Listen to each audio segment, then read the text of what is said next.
melaksanakan Nah, ini juga itu gimana nih Pak? ini cerita juga yang seru juga ini. Nah, banyaknya pengungsi eksodan yang dari daerah-daerah itu, ya dilalahnya ini kan dilalah juga ya. Saya diserai untuk menyelesaikan itu. Saya nggak tahu kebijakan pemerintah, pimpinan seperti apa. Waktu itu saya ditunjuk sebagai direktur, namanya Direktur Pemukiman Kembali. Jadi, tapi kelembagaannya ada. Kementeriannya? Kelembagaannya Badan Administrasi dan Kependudukan. Jadi Bapak maksudnya Komunitas penduduk. Iya. Itu ya Pak. Iya. Ya kan, itu sebagai Direktur Pemukiman Kembali. Ya. Artinya bagaimana strateginya memungkinkan mereka yang mengungsi itu bisa kembali ke daerahnya, bisa menjalani kehidupan normal. Ya.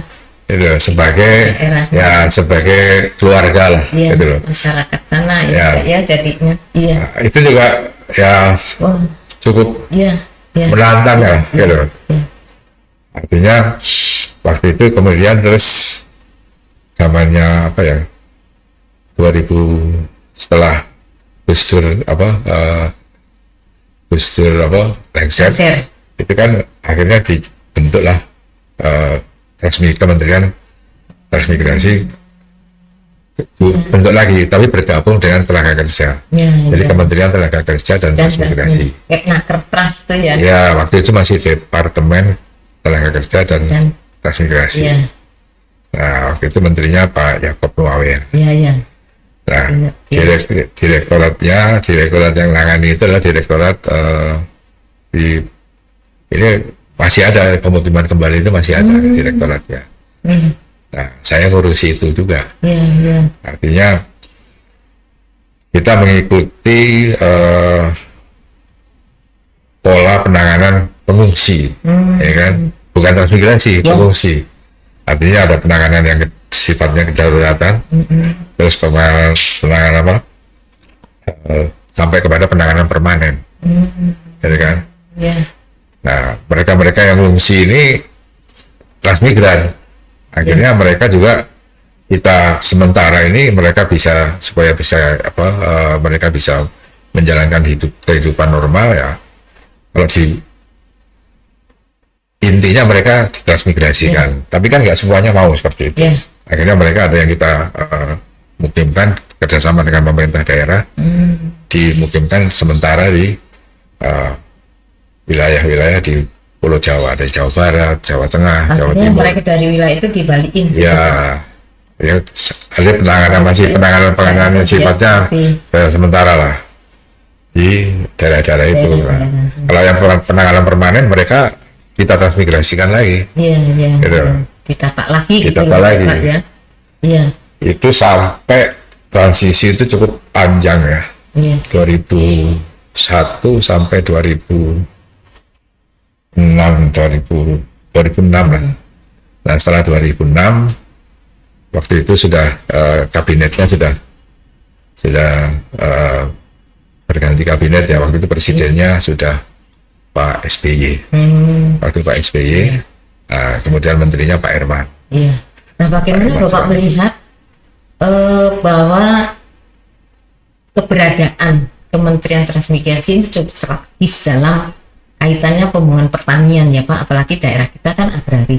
Nah, ini bagaimana Bapak melihat bahwa kementerian ini cukup strategis dan harus ada di Indonesia dalam artian kita negara agraris dan itu menjadi penyokong ya atau swasembada pangan itu harus juga dari wilayah-wilayah itu Pak.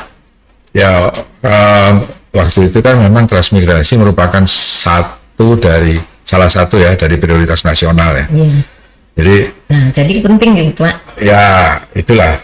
Dan dari aspek pengembangan pertanian kan sudah banyak juga pemukiman transmigrasi. Kalau yang dulu kita namakan unit pemukiman transmigrasi ya. Itu sudah menjadi daerah-daerah artinya unit pemukiman transmigrasi sebagai sumber sentra produksi tanaman pangan. Kemudian kalau dari aspek kewilayahan ya banyak juga wilayah-wilayah yang sudah berkembang sebagai daerah-daerah penghasil pangan. Daerah transmigrasi. Kalau bisa Bapak state mana ada yang bisa? Banyak lah, artinya salah satu yang berhasil di dalam wilayah. Ya sebagai contoh saja kalau di apa ya, ini kalau banyak sebenarnya kalau di wilayah Sumatera itu seperti di Lampung ya. Di Lampung, di daerah Sumatera Selatan itu di daerah Yasin ya kan. Ya. Terus kalau di daerah Padang itu ya Sitiung, Ribu Bujang. Oh iya. Mungkin teman-teman kreator bisa memberikan Sulawesi mencari itu di daerah Luwu ya. Oh, Sulawesi Luwu ya. Luwu Timur ya. Luwu Timur atau daerah Parigi. Oh ya. Parigi, Palu ya. Parigi, Sulawesi Tengah ya. Parigi itu Lampung tadi. Lampung itu di daerah Mesuji. Oh, Mesuji ya.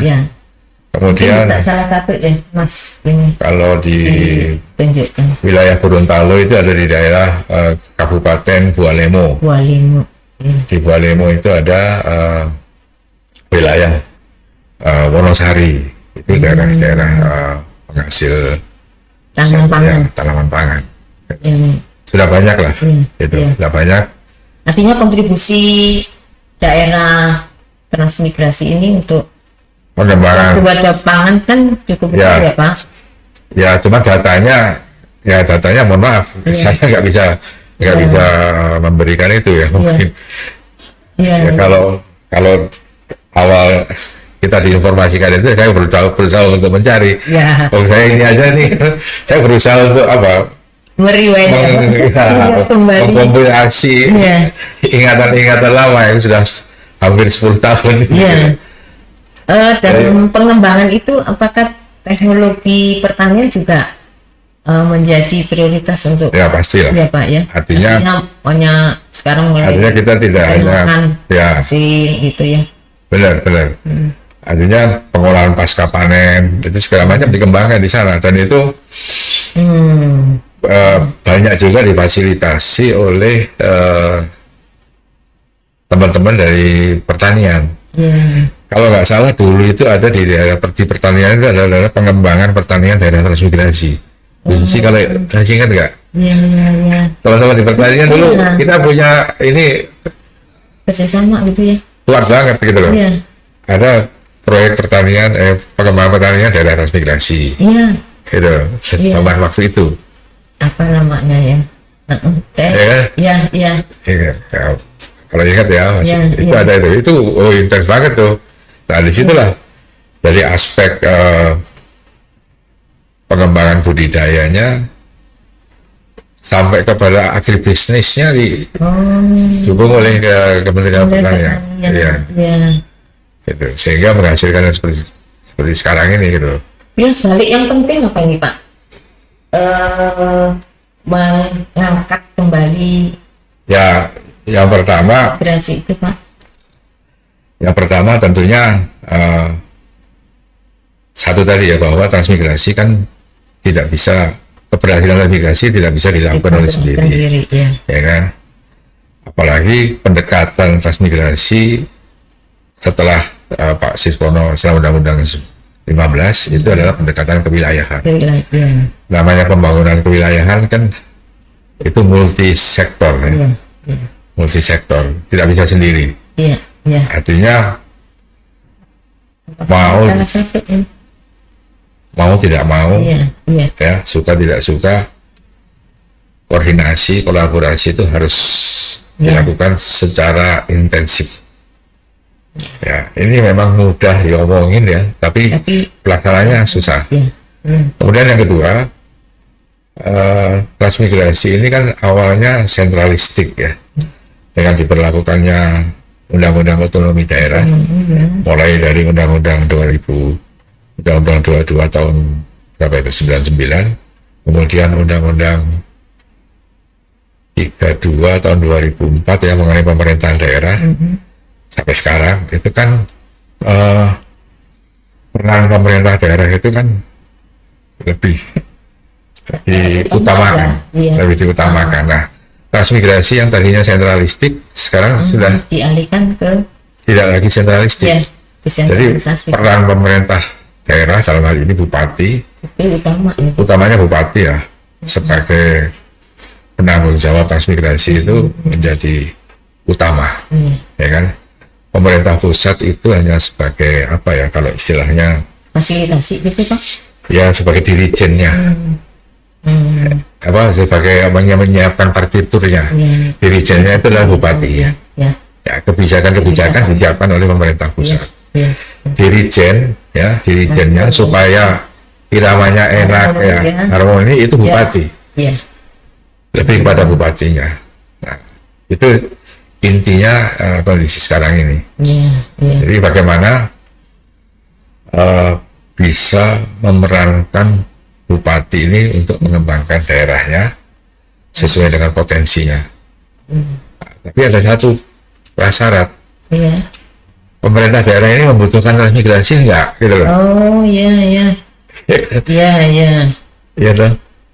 Nah, pemerintah daerah ini membutuhkan transmigrasi apa tidak? Kalau transmigrasi dibutuhkan ya bagaimana ini supaya bisa diimplementasikan. Nah, makanya itulah perlu adanya suatu koordinasi tidak hanya di tingkat pemerintah pusat ya, tapi juga bagaimana pemerintah pusat dengan pemerintah daerah. Nah, ini harus terjalin dengan baik. Ya. Harus ada komitmen juga. Ya. Ya. Nah, Dan Bapak melihat bagaimana kondisinya ya Pak ya, artinya dengan berlakunya undang-undang otonomi itu dengan keberlangsungan tadi yang pusat atau kementerian sebagai dirijen ataupun pengambil kebijakan gitu ya, dengan tingkat keberhasilan ini Pak, kalau saya melihat kan kita itu nantinya arahnya ke tahanan pangan atau swasembada pangan, itu kan kontribusi transmigrasi itu nggak bisa diabaikan gitu Pak.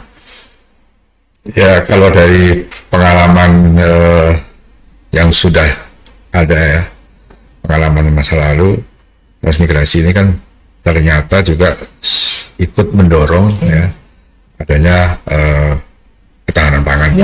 Kemudian dari aspek kewilayahan, kinerja transmigrasi tahun 2000-an lah ke bawah, itu kan ternyata juga banyak pemukiman transmigrasi ya, yang sudah berkembang menjadi desa, ya kan? Kemudian juga ada juga yang berkembang menjadi kecamatan. Nah, ini akhirnya mendorong juga terbentuknya daerah-daerah otonomi baru. Wilayah baru gitu ya Pak? Ya, kabupaten-kabupaten baru.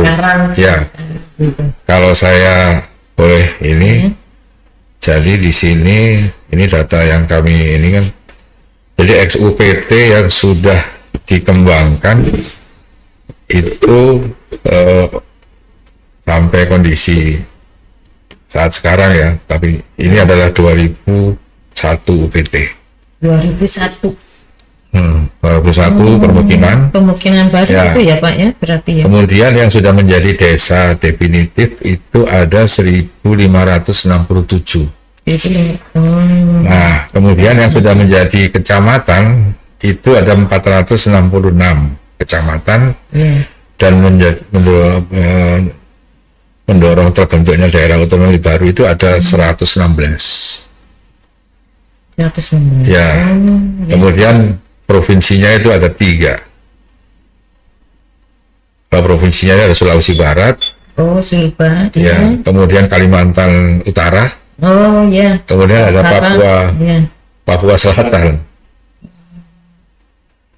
Nah, itu transmigrasi dari aspek pengembangan wilayahnya mempunyai kontribusi lah dari kependudukan, kemudian dari fasilitas pelayanan yang ya istilahnya pelayanan perkotaan lah, itu memberikan kontribusi. Akhirnya makanya Pak Herman Suparno itu kan menteri waktu itu 2007, beliau menggagas adanya pengembangan perkotaan di kawasan transmigrasi. Karena dari latar belakang pemikiran itu, untuk ketahanan pangan, kemudian juga ya adanya fasilitas-fasilitas perkotaan di sana. Kemudian beliau ingin juga mengembangkan bagaimana ini tidak hanya perkotaan tapi investasi bisa berkembang di kawasan-kawasan transmigrasi. Gitu.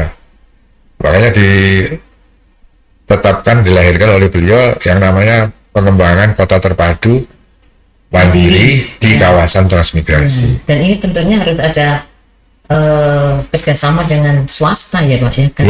Karena ada terkait dengan investasi lah. Ya, itu diinisiasi beliau tahun 2007 waktu jadi menteri, dan akhirnya mendorong juga penetapan undang-undang baru.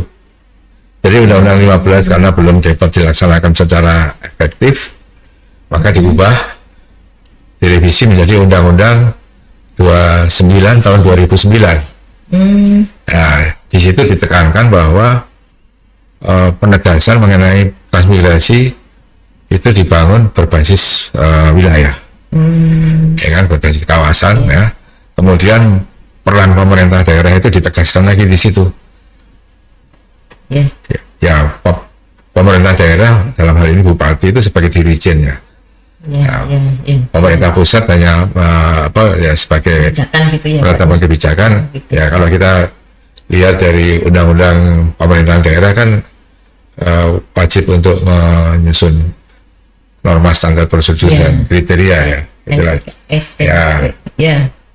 Sekaligus bagaimana mengendalikan itu apa sekarang Pak? Artinya dengan konsep ini dikembangkan ya. Mulai dikembangkan 2009 ya, kemudian PP-nya itu PP 3, PP Peraturan Pelaksanaan nomor 3, Peraturan Pemerintah nomor 3 tahun 2014. Nah, itu sebagai dasar untuk melaksanakan pengembangan transmigrasi yang berbasis kawasan tadi. Nah, di situ kita sudah diformulasikan di sana. Nah, itu 2014. Hanya sampai sekarang saya tidak tahu persis bagaimana pengembangannya sekarang ini. Apakah PP ini bagaimana implementasinya? Ya, karena saya dapat ini lagi ternyata sudah diubah lagi menjadi PP 19 tahun 2024.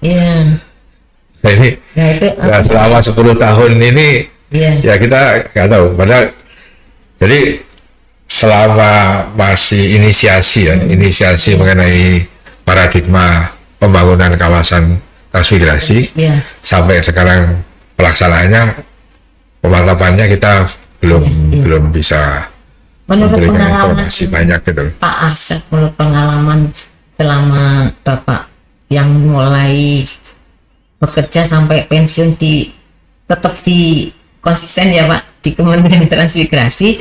Nah, apakah Bapak melihat bahwa ini cukup potensi ya bagi para calon transmigran yang ingin meningkatkan kesejahteraan, terutama ini Pak, apakah ini cukup memberikan peluang bagi generasi muda terutama ya, bahwa daerah itu cukup menjanjikan untuk membangun pertanian dan tidak kalah kalau kita juga bekerja ataupun melaksanakan itu di daerahnya yang mungkin saat ini sudah cukup berat ya Pak, kalau terutama daerah Jawa dan sebagainya. Bagaimana kalau menurut Bapak?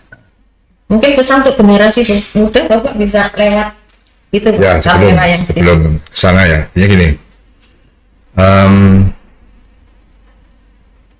untuk pengembangan kawasan transmigrasi itu saat sekarang ini masih relevan dalam kaitannya untuk mengembangkan kawasan pedesaan. Ya kan? Core-nya itu adalah pertanian. Core-nya pertanian masih potensinya masih sangat besar lah untuk pengembangan pertanian. Tapi tidak hanya pertanian dari aspek produksi ya, tapi mungkin sudah ada peningkatan ya sampai kepada pemasaran, kemudian industri ya. Harus sampai ke sana gitu. Hilir ya Pak. Ya, jadi proses agribisnis dan agroindustri itu harus diimplementasikan dengan konsisten di kawasan-kawasan transmigrasi. Apalagi dengan adanya pengembangan teknologi saat sekarang ini. Nah kan, itu harus bagaimana ini bisa dikembangkan di sana. Potensinya masih sangat luas. Dan perlu diingat bahwa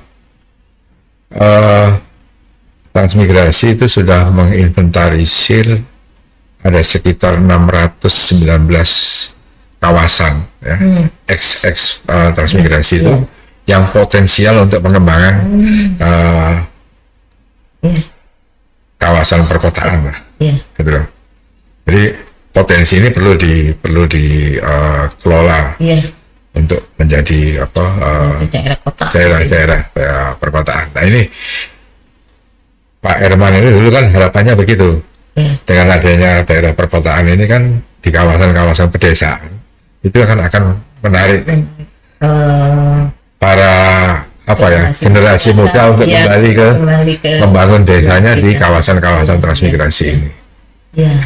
Itu harapannya di situ sebetulnya. Jadi cukup ini ya Pak, artinya dengan kembali itu artinya desa itu dikelola sendiri oleh masyarakatnya dan didukung oleh dan generasi itu yang cukuplah di wilayahnya saja untuk mencari meningkatkan. Dan sekarang kita harus menyesuaikan juga dengan kondisi-kondisi lingkungan yang ada di sana.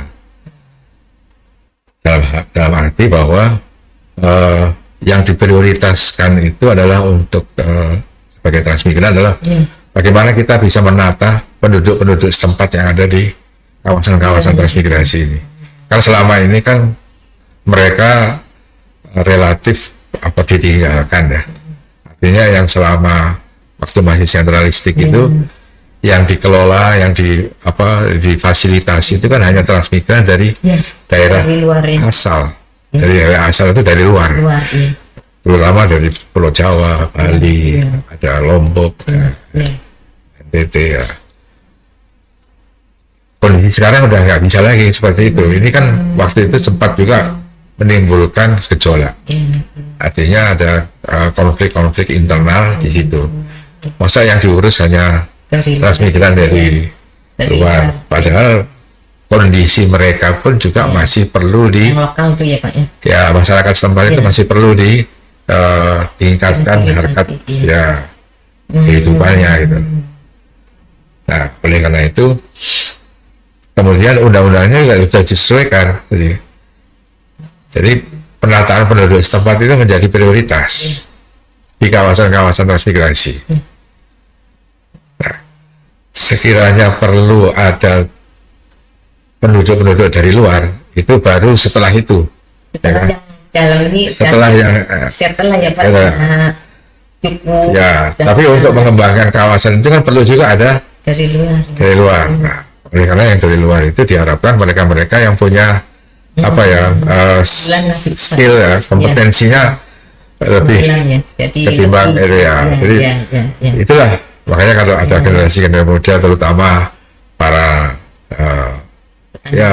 petani muda yang lulusan perguruan tinggi ini bisa bekerja mengabdi di daerah-daerah transmigrasi itu akan lebih dan ini baik juga lagi. Tidak ada pengembangan ya Pak, artinya pengembangan itu atau pembukaan dulu kan juga ada pembukaan daerah transmigrasi di mana memang benar sudah.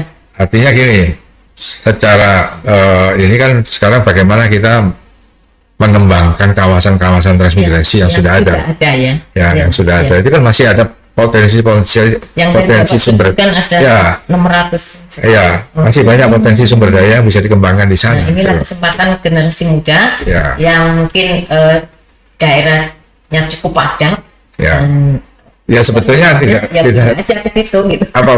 Pengaruhnya sangat kecil lah untuk bagaimana daerah padat pindah ke daerah kan sangat kecil. Sekarang ini kan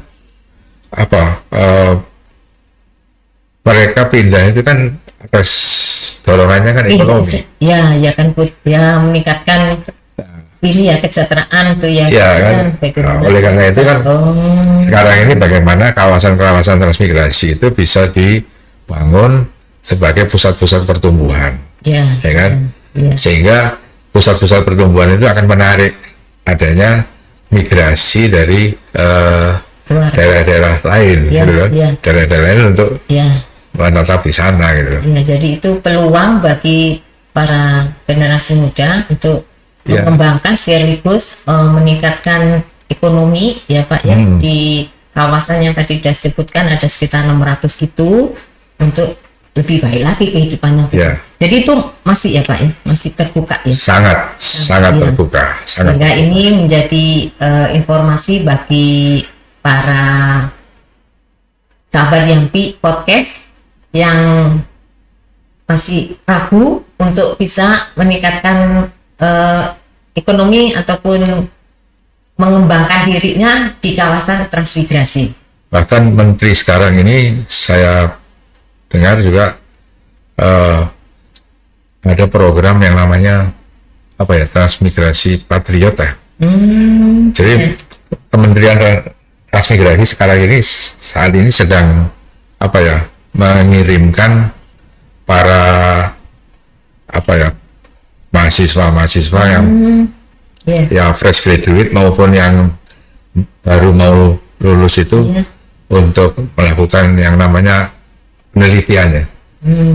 Penelitian di kawasan-kawasan transmigrasi ya, yang nantinya akan memformulasikan bagaimana kawasan transmigrasi ini bisa dikembangkan menjadi wilayah pusat-pusat pertumbuhan dengan pengembangan komoditas-komoditas tertentu ya, komoditas unggulan ya, kan? Dengan prinsipnya pengembangan agribisnis dan agroindustri. Nah ini sedang bekerja sama dengan banyak banget kok perguruan tinggi. Banyak ada IPB, ada UNPAD, Undip, UI, UNER, ITB. Baru-baru ini dikirim ke kawasan-kawasan transmigrasi ya. Ada kalau nggak salah 150 yang kawasan transmigrasi ya. Kalau nggak salah namanya Ekspedisi Patriot. Oh begitu. Ya. Jadi dikirim untuk melakukan penelitian di sana. Kurang kalau nggak salah ada sekitar 3 atau 4 bulan gitu lah. Yang nantinya akan menghasilkan master plan untuk pengembangan kawasan itu. Kawasan ini menjadi wilayah perkotaan ya. Pak ya.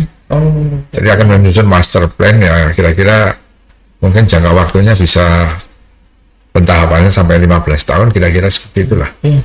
Ya kan? Karena yang namanya pembangunan kewilayahan ini kan tidak bisa jangka waktu 5 tahun. Betul. Nggak mungkin gitu. Harus jangka panjang dan harus konsisten. Terus ya.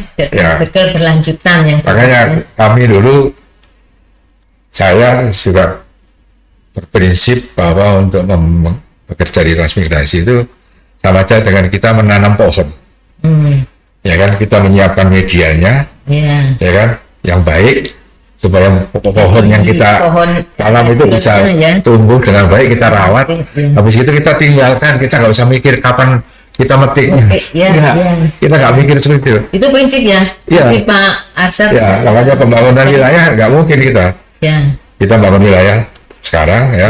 Mungkin baru kita lihat hasilnya itu 15 atau 20 tahun yang ada. Karena itu empiris, kawasan-kawasan transmigrasi yang tadi saya sebutkan dari menjadi kecamatan dan segala macam itu jangka waktunya 30 sampai 35 tahun. Ya baru terlihat bahwa pertumbuhan. Ya setelah 30 sampai 35 tahun itu akhirnya kawasan pemukiman transmigrasi yang sudah menjadi desa, kecamatan itu mendorong terbentuknya daerah otonomi baru, kabupaten-kabupaten baru. Seperti contohnya lah Kabupaten Luwu Timur, Kabupaten Luwu Timur. Kabupaten Luwu Timur itu kan daerah-daerah hinterlandnya kan kawasan transmigrasi. Bahkan ibu kotanya Luwu Timur, Malili, itu adalah SP, Satuan Permukiman dulunya. Iya. Jadi pertumbuhan benar tuh ya. Iya. Itu kan kantor bupatinya itu ada di itu. Malili SP1, SP2 gitu. Jadi SP1, SP2 Malili itu jadi kantor bupati di Luhut Timur. Kecamatan. Kalau kita lihat, kalau Bu Susi jalan-jalan ke sana, itu ada jalannya jalan SV1. Itu sejarahnya tuh ya Pak. Jalannya kabupaten itu jalan SV1 itu disebutkan di situ. Jadi sejarah pertumbuhannya dari Iya, dari SV1 sekarang dari kantor bupati. Iya. Itu. Jadi sebetulnya transmigrasi itu masih cukup memberikan kesempatan pada generasi muda Pak ya, karena Potensinya masih sangat besar lah. besar untuk bisa dikembangkan sehingga Indonesia ini cukup luas untuk bisa digarap. Nah, hanya bagaimana sekarang pemerintah daerahnya, itu yang penting. Ya. Komitmennya dengan pemerintah daerah bagaimana? Oleh karena itu, kalau menurut saya, ini transmigrasi itu harus terintegrasi dengan yang pertama penataan ruang wilayah, ya. Harus diintegrasikan, kedudukannya harus jelas nih. Kawasan transmigrasi dari konteks tata ruang wilayah itu seperti apa, gitu loh. Nah, kemudian yang kedua, transmigrasi harus masuk dalam terintegrasi dengan rencana pembangunan daerah. Apakah itu rencana pembangunan jangka panjang maupun rencana pembangunan jangka menengah. Karena apa? Pembangunan transmigrasi nggak mungkin hanya 5 tahun untuk menjadi kawasan. Dengan terbentuknya atau terwilayah tadi ya Pak, pemukiman tadi, terwujudnya itu bukannya itu otomatis menjadi bagian dari perencanaan daerah tersebut Pak? Harus. Oleh karena itu, makanya kawasan-kawasan transmigrasi yang 619 tadi untuk bisa disusun rencananya sampai kepada terwujudnya kawasan transmigrasi sebagai pusat pengembangan ekonomi wilayah tadi, itu harus diintegrasikan di dalam rencana pembangunan daerahnya ya. Iya. Apakah itu rencana pembangunan jangka panjang maupun jangka menengah? Iya. Gitu. Nanti setelah tahunannya kan mengikuti itu kan. Iya. Nah ini yang penting di situ. Gitu. Jadi keberlanjutan ya Pak ya. Ya, sehingga keberlanjutannya itu bisa. Keberlanjutannya itu bisa di-maintain ya. Bisa di-maintain. Sehingga itu menjadi satu wilayah dari kabupaten tersebut ya, bagian dari wilayah. Ya, soalnya kalau enggak ya sangat diragukan ya bahwa ini bisa berlanjut. Ya. Kan gak ada konsistensi. Mungkin saja tahap berikutnya nggak menjadi bagian dari pembangunan daerah. Tapi kalau masuk di dalam rencana pembangunan jangka panjang kan paling tidak itu akan menjadi perhatian terus kan. Sangat menarik ini Pak Arsap ya. Tidak terasa bincang-bincang kita tuh Pak sudah dikasih warning tuh semua. Oh ya. Sudah lewat dari. Ya, soalnya kalau kita transmigrasi kalau kita transmigrasi ini, waduh banyak banget yang perlu di.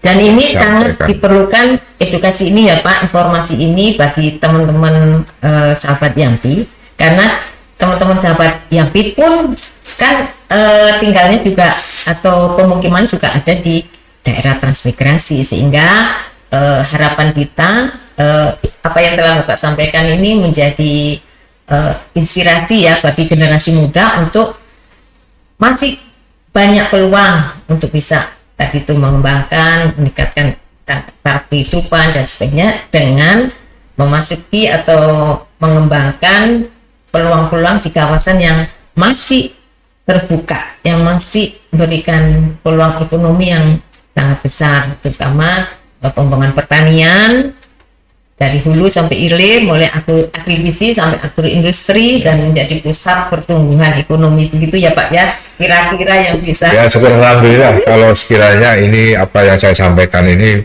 bisa memberikan wawasan ya dan bermanfaat bagi insya Allah para pemirsa para sahabat yang ini kan ada petani, kelompok tani, ada penyuluh, terutama para penyuluh kita ini, sehingga harus semangat kayak Pak Arsap ini dalam membangun daerah transmigrasi.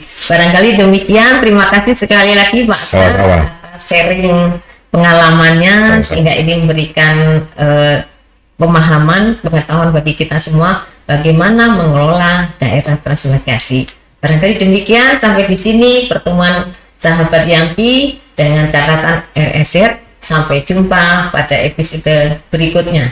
Wassalamualaikum warahmatullahi wabarakatuh. Waalaikumsalam warahmatullahi wabarakatuh. Terima kasih. Oke, Mohon maaf. makasih. Ya, mudah-mudahan